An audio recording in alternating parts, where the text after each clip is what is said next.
Welcome back. Today is Tuesday, March 31st, and you're here at the Whiteboard with Two Brain Coaching. Before we get into the workout behind me, I do want to let you guys know we created a brand new free PDF for you guys. We're calling it the Explaining the Why chart. And essentially what it's going to provide you guys is 25 different squares. We've got 5 different types of workouts matched with 5 different types of client goals. And what it's going to do is provide you the framework for how you can explain the particular workout you have chosen for your client and why they should buy into it. It's free. All you got to do is click the link in the video description below. You'll be taken right to that page where you can download it. We hope that you get a ton of value for this. It's really what we use to kind of do these whiteboard briefs. Okay, so what are we doing today? Well, first we've got 2 client goals up here. We've got the performance, veteran CrossFitter focused, and then we've got an elderly client. And the workout behind us is 2 rounds for time today. We're gonna start off with 30 pull-ups, then we're gonna go into 30 mountain climbers, and finally 30 dips. Now, if you remember back to yesterday's workout, I intentionally chose 2 different goal types of our clients that look like they are at odds with each other. I think it's really important for you guys as coaches to understand how one workout can serve 2 different goal types of clients, especially those that appear like they are on polar opposite sides of our training and fitness spectrum. So this is the same thing I purposely decided on today, is looking at the veteran CrossFitter performance focused and the elderly client.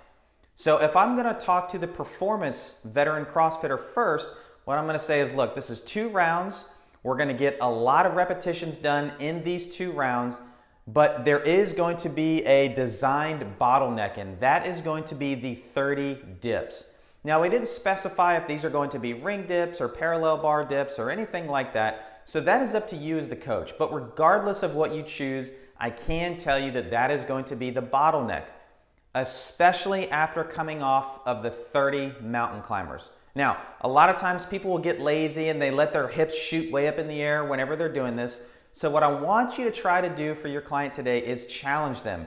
Keep a rigid back line and just make sure that the legs are doing the switching on the mountain climbers. Don't let the hips shoot up and down the whole time and get lazy through those. The reason that we want to make sure that they do that here is so they get challenged here on the dips. So the pull-ups are just there. Most of our veteran CrossFitters are very competent at doing big sets of pull-ups. So let them know, just make it through those in 1 or 2 sets. The mountain climbers go all the way through. Their goal for today is to do these dips each round in no more than 3 sets. All right, that's the challenge that we want to get. And why should they care about this? Because we know that local muscular endurance can really be a hindrance for some veteran CrossFitters when we get into things like doing 60 dips in very short time frame. So make sure that they understand that is what we are trying to train here, is local muscular endurance, in particular the upper body pressing that we're seeing with the dip. For my elderly client, this is just going to be a fantastic workout to get some good upper body structural work done while also getting the heart pumping for a decent amount of time. Now, make sure that you can give them some wins here, all right? Make it to where they're not doing pull-ups that are going to take them, 30 sets of 1 pull-up at a time. Modify it to a ring row, a band assisted. Maybe they're doing banded pull downs. That is fine. What we're doing here is structurally developing their upper body. Why does my elderly client care about this? Because if they trip and fall, this is going to provide them with some necessary strength to brace against that fall. Maybe they hurt a wrist or an elbow or an arm, but it's much less severe than if they were to fall, couldn't brace for impact, and broke a hip or a leg. And then the mountain climber is there to really just get the cardiovascular system working, to get blood pumping through the whole body. So while yes, this is a workout that looks very dominated by the upper body, trust me when I tell you the mountain climber will provide them with some good respiratory benefit in this workout as well.